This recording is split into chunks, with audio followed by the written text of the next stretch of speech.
You know, we just moved and I made a point to use up stuff and really make a dent in my quite immense skincare stuff. So when I asked my husband after we moved in if he was proud of me for slimming down my stash that much, he had to laugh so hard I thought he'd never stop. Hi everyone and welcome back to Linda Libra Loca. Today's another Empties post. I have quite a few things. I'm going to start with skincare, move on to makeup, then some hair care and some body stuff. Skincare, first item is a cleanser. This is the Clinique Take the Day Off Cleansing Balm. Regular readers or viewers will know that this is by far my favorite balm cleanser. It's completely empty and I think it's my third pot. It's without perfume, it takes off makeup easily, it leaves my skin soft, not stripped, and I really like it. Another thing I have recently finished is the Pixi Skin Treats Glow Tonic Exfoliating Toner with 5% glycolic acid, aloe vera and ginseng.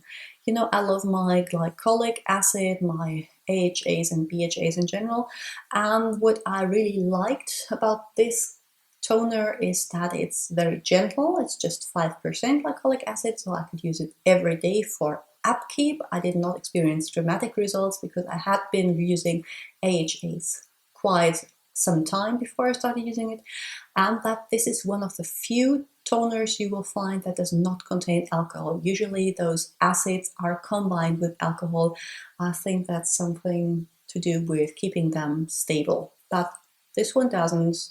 Quite unique and I like it. A two-step product, a sheet mask with a cleansing step. This is the two-step moisturizing, repairing, cleansing pack. And you start with an algae moisturizing mask, which just looks like your clay mask but isn't as drying. And I liked it quite a lot. I got 3 uses out of this patch. And then you follow with a soothing step. It's the Glacier Water Soothing Repair Mask, which is basically a sheet mask. The main ingredient is glycerin, so it's very hydrating. It has some soothing ingredients, but they are under the 1% mark, judging by the ingredient list. So I'm not sure how much rejuvenating and brightening this will bring. After I used that, I experienced a few breakouts. I'm not sure if it was this. Of course, I couldn't repeat the step, but all in all, I liked it, but I wouldn't repurchase. The Skin Iceland Solutions for Stress Skin Blemish Dots with Salicylic Acid. I got some cystic hormonal spots around my jawline and on my cheeks where you can still see some scars.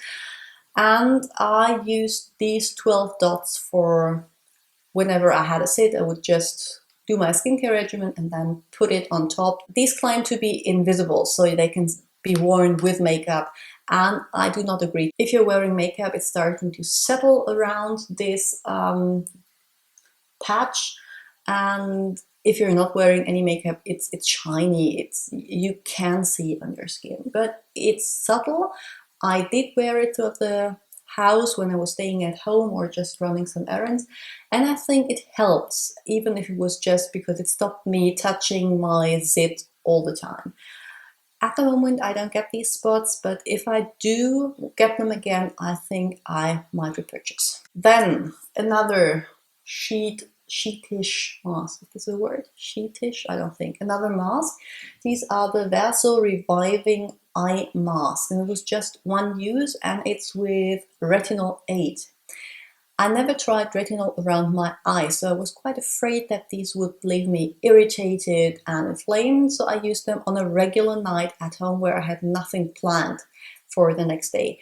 And that was the biggest waste of product I ever did, because honestly, I put them on and I have 2 children, I don't get much sleep, I put them on and the next day my skin looked so much firmer, brighter, younger, well rested around my eyes that I was desperately trying to get someone to take me out. It was just another day staying at home looking awesome, but they are pricey.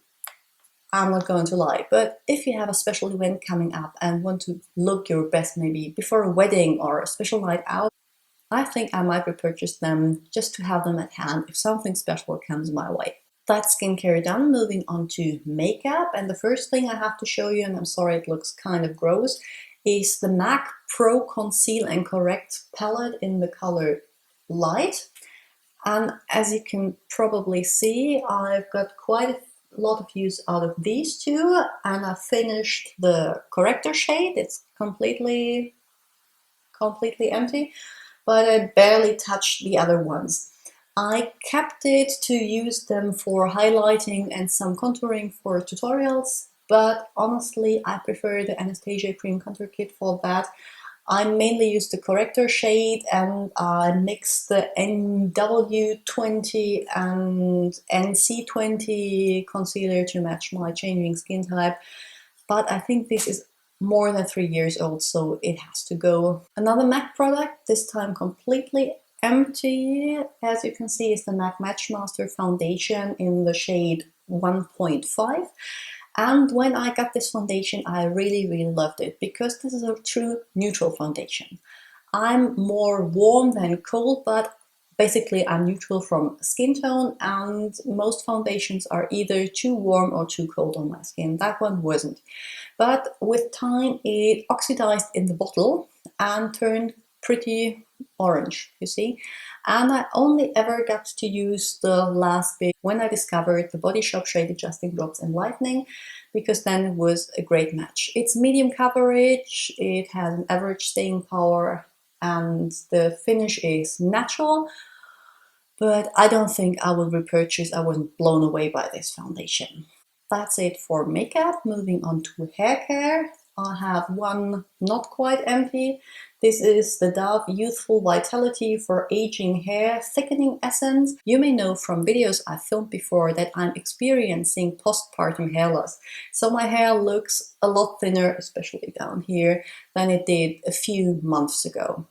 And this one promises to coat the hair to give the illusion of thicker and more voluminous hair.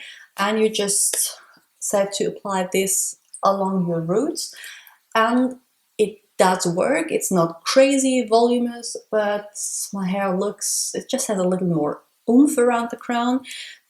But the downside is I feel like my hair gets greasy. This is basically glycerin and silicone, so I guess that's responsible for giving me that greasy feeling.